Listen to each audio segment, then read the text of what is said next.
Ernesto had never expected that the echo of his past would carry him back to the world's most prestigious stage, America's Got Talent. 3 years earlier, he had walked onto the same platform as a shy, soft-spoken carpenter's son from the Philippines, auditioning not for fame but for the memory of his late father who once told him, "Anak, your voice is your gift. Don't bury it." When Ernesto failed to advance that year, many thought he would disappear into the shadows of ordinary life, but what they didn't see was the fire inside him, a fire ignited by pain, responsibility, and a dream that refused to die. He returned to the Philippines, broke but determined, working 12-hour shifts in his father's old carpentry shop, sanding wood by day and singing to the smell of sawdust by night. Neighbors passing by would whisper, "His voice has changed, deeper, broken, but beautiful." And so, when AGT 2025 opened online auditions, Ernesto recorded a raw one-take performance in that same dusty workshop, the camera shaking slightly as if even the wooden walls were trembling with emotion. He sent it in without expectations, but destiny had been waiting. As Ernesto entered the AGT 2025 audition venue, everything felt different, not louder or bigger, but heavier, like the weight of the millions of unrealized dreams he carried for people who never get a chance to stand on such a stage. His clothes weren't designer, they were simple, freshly ironed by his mother back home, who whispered, "Para sa'yo, too, Anak," before he left. When he stepped onto the stage, Simon Cowell raised an eyebrow, recognizing him instantly. "We've seen you before," Simon said, but this time Ernesto didn't look nervous. His eyes were firm, yet full of sorrow, as he replied, "Sir, this time, I didn't come just to sing. I came to finish what my father started." The judges leaned in, sensing the gravity of the moment. The audience, who had been restless just moments earlier, fell completely silent. There was something magnetic about him, a quiet storm, a man who had loved, lost, struggled, and survived. And when the music started, a soft instrumental version of a Filipino classic blended with a powerful orchestral build, the stage itself felt as if it was holding its breath.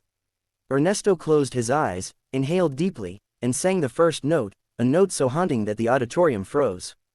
Ernesto's voice was no longer the clean, innocent tone he once had. It was layered with the textures of heartbreak, sacrifice, and maturity. Every lyric he sang carried the heaviness of nights spent crying alone in a dark workshop, trying to keep his father's memory alive.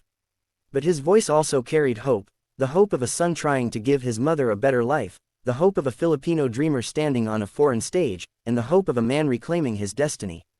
As the camera zoomed in, tears rolled down the faces of audience members who had never heard of him before that moment yet felt as if they knew his entire life. Halfway through the song, Ernesto opened his eyes and looked straight at the judges, his voice rising like a wave about to break.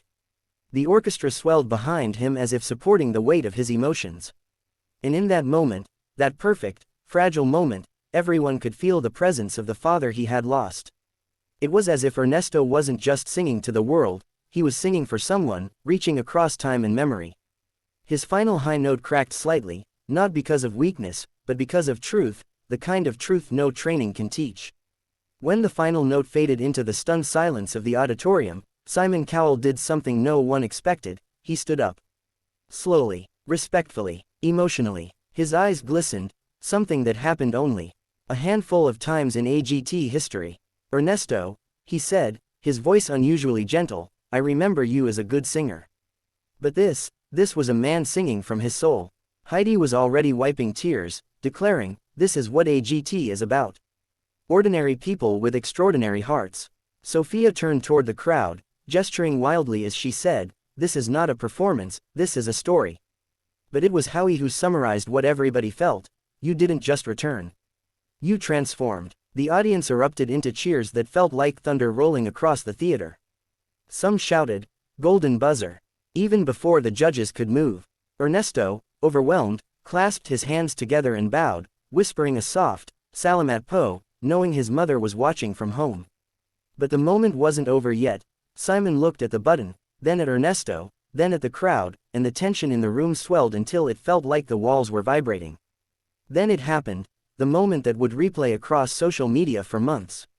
Simon reached forward and slammed the golden buzzer with a force-driven not by showmanship, but by genuine emotion. The crowd exploded. Gold confetti burst from the ceiling like shooting stars raining down onto Ernesto's shoulders.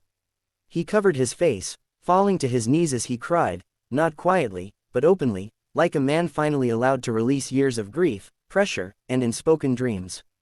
As the confetti swirled around him, the spotlight framed him like a painting, the carpenter's son, standing in golden rain, fulfilling a promise he made to a father who could no longer stand beside him. Simon walked onto the stage, placed a hand on Ernesto's shoulder, and said words that dissolved the entire room into tears. "Your father would be proud. And today, you didn't just return, you arrived." Ernesto hugged him tightly, something he never imagined would happen.